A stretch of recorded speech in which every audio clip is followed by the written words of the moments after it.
राधे कृष्ण दोस्तों। द्रौपदी स्वयंवर की अद्भुत कथा। कैसे बनी पांचाल की राजकुमारी 5 पांडवों की पत्नी। द्रौपदी पांचाल के राजा द्रुपद की पुत्री थी, जो कि यज्ञ कुंड से जन्मी थी, इसीलिए इनका नाम यज्ञसेनी भी था। पांचाल के राजा द्रुपद और गुरु द्रोणाचार्य बहुत ही अच्छे मित्र थे, किंतु किसी वजह से उनमें शत्रुता हो गई। गुरु द्रोणाचार्य से बदला लेने के लिए राजा द्रुपद ने एक यज्ञ का आयोजन किया। उस यज्ञ कुंड से उन्हें एक पुत्र की प्राप्ति हुई। उसी समय उसी यज्ञ कुंड में से एक कन्या उत्पन्न हुई, जो कि बहुत सुंदर थी। चूंकि वह उसी यज्ञ कुंड से उत्पन्न हुई थी, इसीलिए वह राजा द्रुपद की ही पुत्री कहलाई। जिस समय यह कन्या उत्पन्न हुई, तब आकाशवाणी हुई थी कि इस कन्या का जन्म क्षत्रियों के संहार एवं कौरवों के विनाश के लिए हुआ है। राजा द्रुपद ने अपने पुत्र का नाम घृतघुमन था, पुत्री का नाम द्रौपदी रखा। द्रौपदी बहुत ही रूपवान थी, किंतु इनका रंग श्यामला था, इसीलिए इन्हें कृष्णा भी कहा जाता है। द्रौपदी पिछले जन्म में किसी ऋषि की पुत्री थी एवं सर्वगुण संपन्न पति की इच्छा से उन्होंने तपस्या कर भगवान शिव को प्रसन्न किया था। द्रौपदी ने भगवान शिव में ऐसे ही पति की कामना की जिनमें 5 गुण हों, जिस वजह से भगवान शिव ने उन्हें यह वरदान दिया था कि अगले जन्म में उन्हें 5 पतियों की प्राप्ति होगी और हर एक पति में एक गुण होगा। द्रौपदी पांचाल राज की राजकुमारी थी, इसीलिए उन्हें पांचाली भी कहा जाता है। इसके अलावा द्रौपदी को महाभारती, निरायुग्नि, मालिनी एवं योजनागंधा भी कहा जाता है। द्रौपदी के स्वयंवर को पांडुपुत्र अर्जुन ने जीता, किंतु माता कुंती के आदेश के कारण वे 5 पांडवों की पत्नी कहलाई। द्रौपदी को 5 पांडवों से एक एक पुत्र की प्राप्ति हुई, जो कि प्रति विनिमय सुतासोना, सुताकर्मा, शतानिका, श्रुतासेना थे। किंतु महाभारत के युद्ध के दौरान उन सभी पुत्रों की मृत्यु हो जाती है। द्रौपदी का स्वयंवर। पांचाल के राजा द्रुपद अपनी पुत्री द्रौपदी का विवाह एक महान पराक्रमी राजकुमार से करना चाहते थे। पांडुपुत्र अर्जुन सर्वश्रेष्ठ धनुर्धारी थे और राजा द्रुपद अपनी पुत्री का विवाह उन्हीं से करना चाहते थे, किंतु उन्हें यह खबर मिली कि पांडुपुत्रों की मृत्यु हो चुकी है। उन्होंने सोचा कि वे द्रौपदी के लिए योग्य वर की तलाश कैसे करेंगे। फिर उन्होंने इसके लिए पांचाल कोट में ही द्रौपदी के स्वयंवर का आयोजन किया और उसकी एक शर्त भी रखी।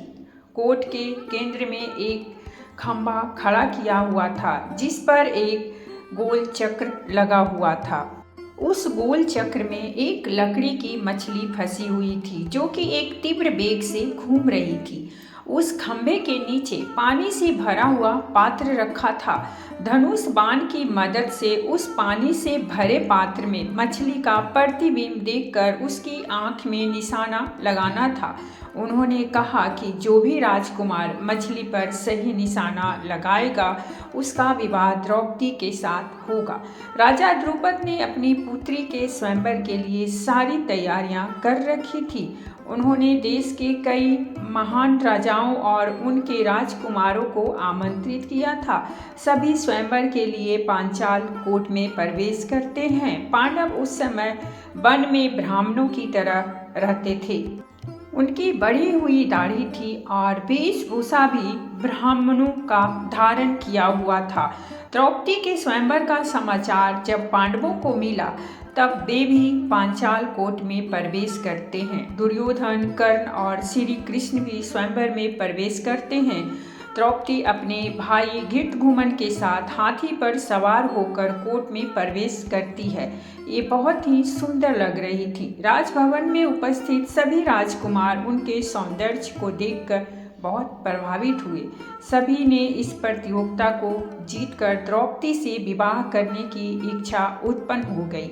द्रौपदी को देखते ही सभी राजा उनसे विवाह करने की इच्छा से अपना अपना पराक्रम दिखाते हैं, किंतु इस बहुत ही मुश्किल टास्क में वे सभी एक एक कर पराजित हो जाते हैं। कर्ण दुर्योधन के खास मित्र थे, इसीलिए वे दुर्योधन के साथ द्रौपदी के स्वयंवर में शामिल हुए थे। वे भी अपने पराक्रम को दिखाने के लिए सामने आते हैं, किंतु द्रौपदी उन्हें रोकते हुए कहती है कि मैं एक सारथी के बेटे से विवाह नहीं करूंगी। कर्ण को अपना यह अपमान सहन नहीं होता है और वे इस वजह से स्वयंवर छोड़कर चले जाते हैं। देखते ही देखते बहुत से राजा पराजित हो जाते हैं। यह देखकर राजा द्रुपद अत्यंत दुखी होते हैं कि उनकी पुत्री से विवाह करने योग्य कोई भी पराक्रमी पुरुष यहाँ उपस्थित नहीं है। तभी अर्जुन ब्राह्मणों के वेश में उस टास्क को करने पहुँचते हैं। कोई भी उन्हें पहचान नहीं पाता है।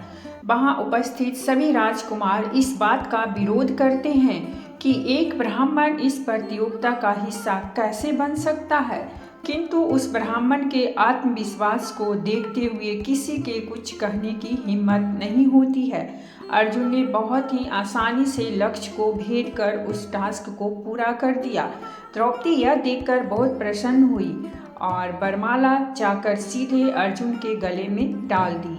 सभी राजकुमार अर्जुन से जलते हैं और उस पर आक्रमण करते हैं। तभी पांडुपुत्र भीम अर्जुन को उनसे बचाने के लिए सामने आते हैं। भीम और अर्जुन सहित पांचों पांडवों उन सभी राजकुमारों को आसानी से पराजित करते हुए द्रौपदी को वहां से लेकर चले जाते हैं। द्रौपदी का भाई घृतकुम्न यह जानने के लिए कि वे ब्राह्मण कौन हैं उनका पीछा करते हैं। जब पांडव अपनी कुटिया पहुंचते हैं तब वे अपनी माता कुंती से कहते हैं कि देखिए माता, हम क्या लेकर आए हैं। कुंती उन्हें कहती हैं कि जो भी लाए हो आपस में बांट लो, क्योंकि कुंती सोचती हैं कि वे लोग कुछ खाने की चीज़ लाए हैं।